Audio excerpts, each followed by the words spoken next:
Selamat pagi semua, saya Kelly. Ahli kumpulan saya ialah Emily, Shifen, Jenny dan Wilson. Hari ini kami akan membincangkan kelebihan mengaplikasikan kaedah dan teknik pedagogi kontemporari dalam PDP iaitu proses pelajaran dan pembelajaran. Pedagogi kontemporari bermaksud pedagogi yang digunakan pada masa kini atau semasa sentiasa berkembang dan bersesuaian dengan keadaan semasa, menggunakan teknologi dalam proses PDP, kurikulum, dan penafsiran di sekolah. Terdapat 8 kaedah dan teknik pedagogi kontemporari dalam PDP, yaitu pembelajaran kooperatif, pembelajaran teradun, pembelajaran hybrid, pembelajaran terbalik, pembelajaran berasaskan masalah, pembelajaran berasaskan projek, pembelajaran berasaskan inquiry, dan juga pembelajaran terbeza. Pada pendapat saya, kelebihan pembelajaran kooperatif ialah murid akan terlibat secara aktif dalam pembelajaran kooperatif apabila pelibatan murid mempunyai motivasi tersendiri untuk belajar. Pembelajaran kooperatif melalui pelbagai strategi dapat membantu murid mempunyai nilai bertanggungjawab terhadap pembelajaran mereka sendiri dan guru berperanan sebagai pembimbing. Strategi pembelajaran kooperatif yang mewujudkan pelbagai aktiviti yang menarik membantu murid tertumbuh kepada pembelajaran. Hal ini juga akan menyebabkan murid melakukan pelbagai gangguan di bilik belajar. Menurut Johnson, kebaikan pembelajaran kooperatif yang utama adalah untuk meningkatkan keupayaan dan keyakinan diri murid serta menimbulkan motivasi untuk pelibatan aktif dalam proses pembelajaran. Dengan wujudnya motivasi sedemikian, murid akan lebih tertumbuh dalam pembelajaran sama ada motivasi intrinsik maupun ekstrinsik. Kelebihan pembelajaran kooperatif ialah penerapan nilai-nilai murni seperti hormat menghormati, bertanggungjawab, dan kemahiran-kemahiran sosial yang berguna dan efektif kepada murid. Melalui pembelajaran kooperatif, kesedaran dapat dikukuhkan oleh guru melalui penerapan nilai hormat dan bertanggungjawab dalam diri murid. Misalnya, setiap ahli kumpulan dapat mempraktikkan nilai hormat dengan mendengar pandangan atau idea rakan mereka tanpa membuat sebarang. Nilai hormat juga dapat diterapkan sekiranya murid menunggu giliran mereka untuk mengemukakan pandangan mereka tanpa mencerai rakan mereka.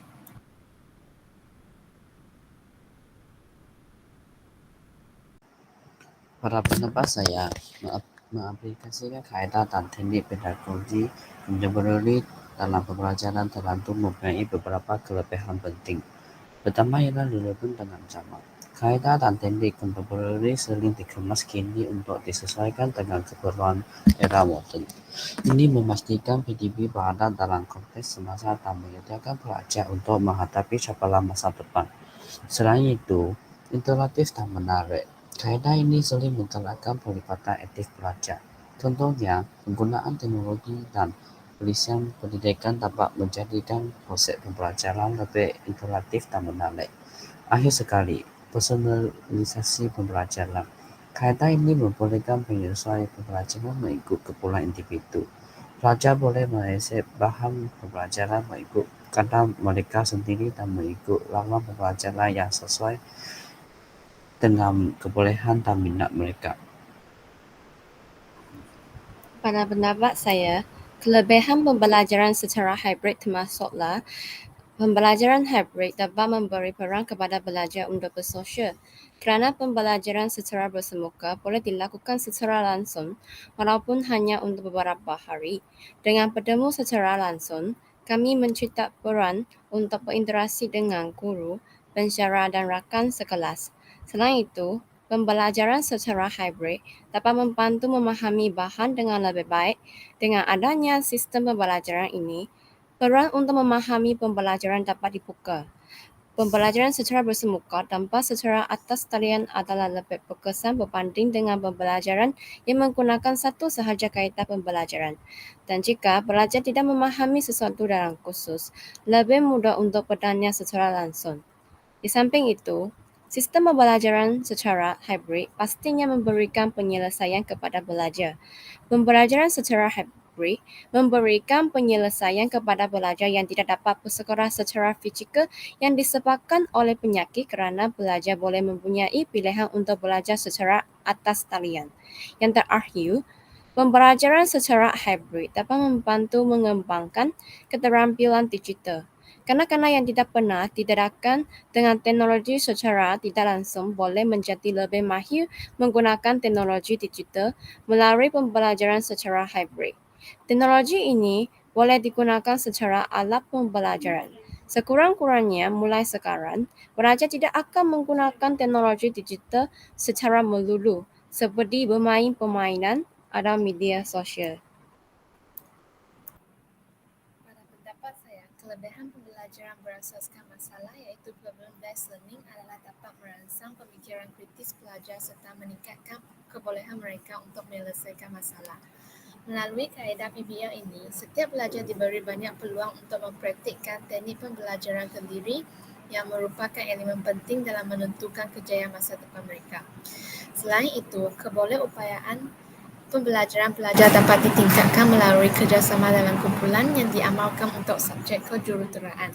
Dengan ini, jelaslah bahawa kaedah pembelajaran berasaskan masalah ini dapat melahirkan dan mendidik pelajar menjadi seorang pemimpin yang mempunyai kemahiran menyelesaikan masalah. Selain itu, pelajar dapat meningkatkan minat dan motivasi untuk terus belajar, membina kemahiran pemikiran kritis dan kreatif, menganalisis dan menyelesaikan masalah. Oleh hal demikian, pelajar dapat meningkatkan pemahaman dan pengetahuan isi pelajaran bagi sesuatu mata pelajaran dengan mudah dan mendalam, dan secara tidak langsungnya pelajar dapat meningkatkan pencapaian akademik pelajar tersebut.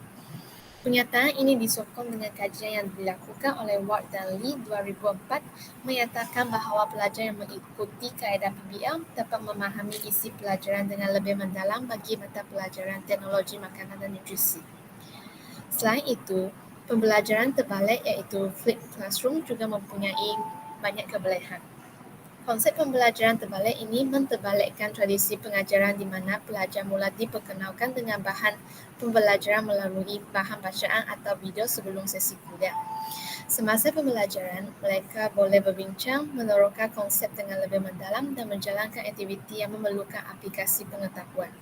Pada pendapat saya, kelebihan pembelajaran terbalik ini adalah pelajar dapat memahami sesuatu topik dengan lebih mendalam.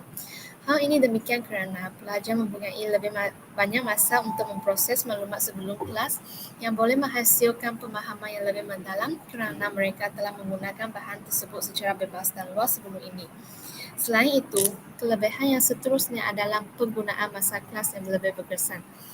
Masa kelas digunakan untuk aktiviti yang memerlukan interaksi dan bimbingan secara langsung daripada guru. Perkara ini akan memaksimumkan penggunaan masa kelas dan membolehkan pendidik memberi lebih banyak bantuan individu kepada pelajar.